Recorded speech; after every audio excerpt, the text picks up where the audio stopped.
Hello बच्चों, कैसे हैं आप सब। I hope you all are doing good in your lifes. तो आज की इस वीडियो में हम स्टार्ट करने वाले एक नया chapter from class 10 science NCERT, that is chapter number 9, light reflection and refraction.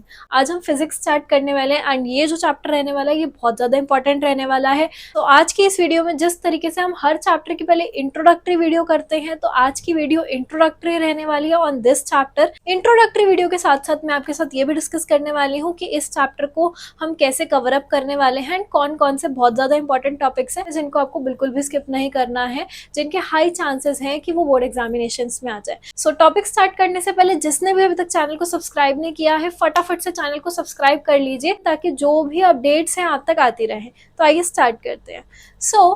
Chapter का नाम क्या है? Light reflection and refraction. इसमें तीन चीजें आ रही हैं, लाइट, रिफ्लेक्शन एंड रिफ्रैक्शन। तो इन तीनों का मतलब पता होना चाहिए। पहली चीज लाइट। लाइट क्या होती है? अब आप सभी कहेंगे लाइट जो आ रही है ट्यूबलाइट से ये लाइट होती है, या जो सनलाइट से आ रही है ये लाइट होती है। हाँ जी, ये सारी लाइट होती हैं, लेकिन इसका काम क्या होता है? इसकी हेल्प से हम चीजों को देख पाते हैं।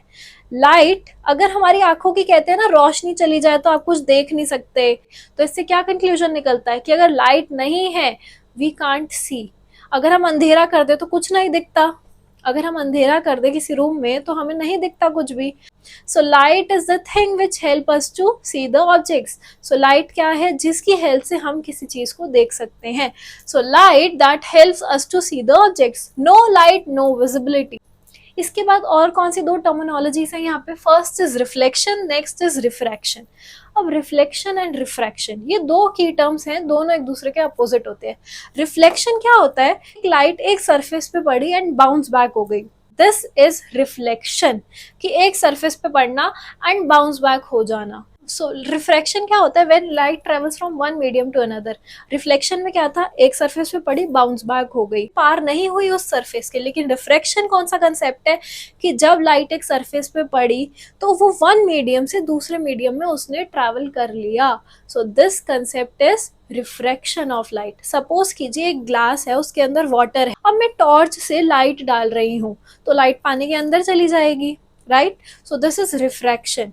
लेकिन मैं क्या करूं? मैंने टॉर्च ली और मिरर लिया।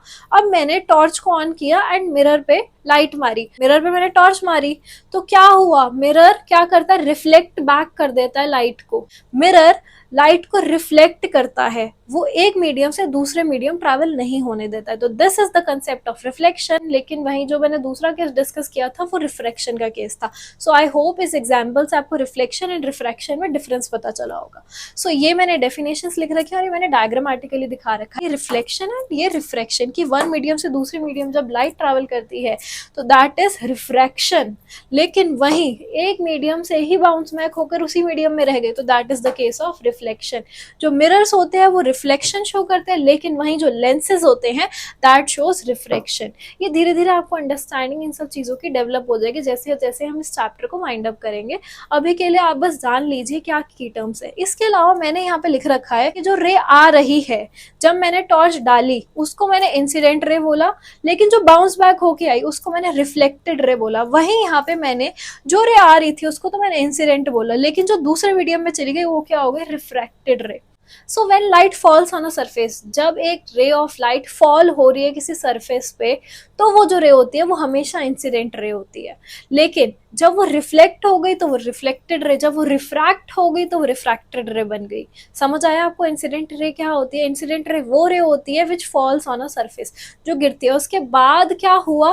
दैट विल बी रिफ्लेक्टेड और refracted ray depending upon the situation. So this is all about reflection, refraction and incident ray, reflected ray and refracted ray. So अब हम बात करने वाले हैं कुछ और टर्मिनोलॉजीज की जो आपको पता होनी चाहिए। मैंने यहाँ पे क्या लिखा है? Real, virtual, inverted and erect. अब आपको सिर्फ इनका इस वीडियो में मतलब जानना है। रियल मतलब जेन्युइनली कुछ होना, वर्चुअल मतलब जेन्युइनली ना होना। सो आजकल वर्चुअल चल रहा है कि अगर आप अवेलेबल नहीं हो तो कोई बात नहीं, वर्चुअल मीटिंग ले लेते हैं, राइट? गूगल मीट पे कनेक्ट हो जाते हैं। तो वैसे ही वर्चुअल मतलब हम जेन्युइनली नहीं मिले, वर्चुअली मिले। सो दैट इज वर्चुअल, मतलब नॉट रियल। रियल मतलब फेस टू फेस मिलना, तो that is real. In terminologies को आप ऐसे समझिए। Next is inverted and erect. Inverted मतलब उल्टा, किसी चीज का उल्टा हो जाना। इरेक्ट मतलब सीधा। सो इन टर्मिनोलॉजीज के मतलब आपको पता होने चाहिए। इसके बाद की इम्पोर्टेंस, ये चैप्टर हमें पढ़ना क्यों है, इसकी इम्पोर्टेंस क्यों है।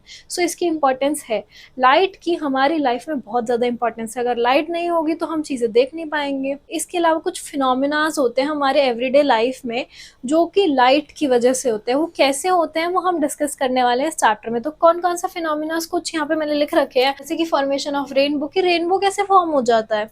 Next is twinkling of stars, stars twinkle करते हैं, इसके पीछे का रीजन क्या है। Next is formation of mirror, mirror की फॉर्मेशन कैसे होती है। सो ये कुछ कंसेप्ट हैं जो हम इस चैप्टर में देखने वाले हैं। This is all about the introductory video of this chapter. आपको reflection, refraction, lens, mirror, real, inverted, ये सब आई होप कुछ टर्मिनोलॉजीज क्लियर हुई होंगी। अब हम डिस्कस करने वाले हैं कि हम इस चैप्टर को कैसे वाइंड अप करने वाले हैं, कौन कौन से टॉपिक्स हैं इस चैप्टर में, एंड कौन कौन से टॉपिक्स बहुत ही ज़्यादा इंपॉर्टेंट है एग्जामिनेशन पॉइंट ऑफ व्यू से, जिनको आपको बिल्कुल भी स्किप नहीं करना है। सो आइए स्टार्ट करते हैं। First is reflection of light, हमें देखना है रिफ्लेक्शन क्या होता है, लॉज ऑफ रिफ्लेक्शन क्या होते हैं। इसके बाद स्फेरिकल मिरर्स, हमने क्या देखा था, रिफ्लेक्शन कौन परफॉर्म करता है, मिरर्स। तो हमें मिरर्स के बारे में पढ़ना है कि मिरर्स टू टाइप्स के होते हैं, कॉनकेव, कॉन्वेक्स, के यूजेस क्या होते हैं, उनकी एप्लीकेशंस क्या होती है, हम वो सब देखेंगे। इसके बाद image formation by mirror, very very important concept. इसके अंदर हमें कुछ कंसेप्ट समझना है एंड उसके बाद हम रे डायग्राम बनाएंगे कि मिरर के थ्रू कैसे इमेज फॉर्मेशन होती है। Very very very very very important, बहुत ही ज़्यादा इंपॉर्टेंट कंसेप्ट है ये। सोचो मैंने इतनी बार वेरी बोल दिया, it means very important concept. इसके बाद हम करने वाले हैं न्यूमेरिकल्स। इसके बाद हम कुछ साइन ऑफ कन्वेंशन समझेंगे। अब आप कहोगे मैम ये साइन ऑफ कन्वेंशन क्या होता है।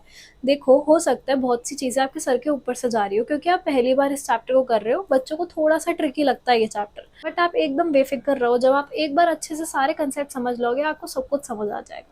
तो साइन ऑफ कन्वेंशन हम देखेंगे न्यूमेरिकल्स के अंदर क्या होता है, एंड मिरर के ऊपर हम न्यूमेरिकल सॉल्व करेंगे। इसकी एक सेपरेट वीडियो आएगी एकदम, जिसके अंदर मैं बताने वाली हूँ कि कैसे न्यूमेरिकल सॉल्व किया जाता है, एंड काफ़ी सारे हम PYQs एंड प्रैक्टिस क्वेश्चन में हम प्रैक्टिस करेंगे न्यूमेरिकल वाली वीडियो में। नेक्स्ट हम रिफ्रैक्शन के बारे में पढ़ेंगे, रिफ्रैक्शन क्या होता है, और हमने ये भी पढ़ा था कि रिफ्लेक्शन कौन करता है, लेंसेज।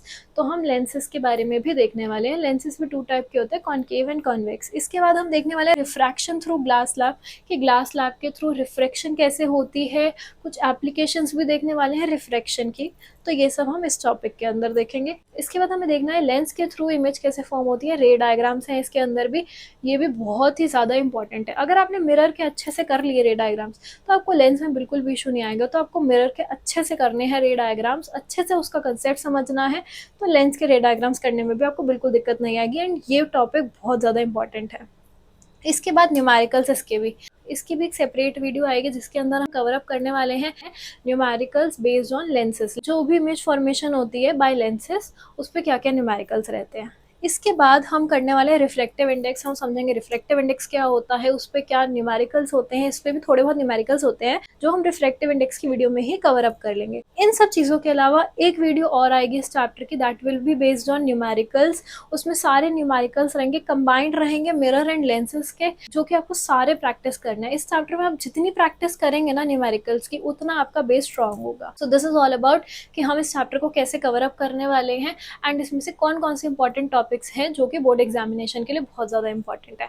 सो आई होप आपको ये सारी चीज़ें समझ आ गई होंगी। अगर आपको कोई भी क्वेरी है कमेंट बॉक्स में लिख सकते हैं। तो मिलते हैं नेक्स्ट वीडियो में इस चैप्टर के नेक्स्ट टॉपिक के साथ। Also don't forget to like, share and subscribe this channel. Thank you.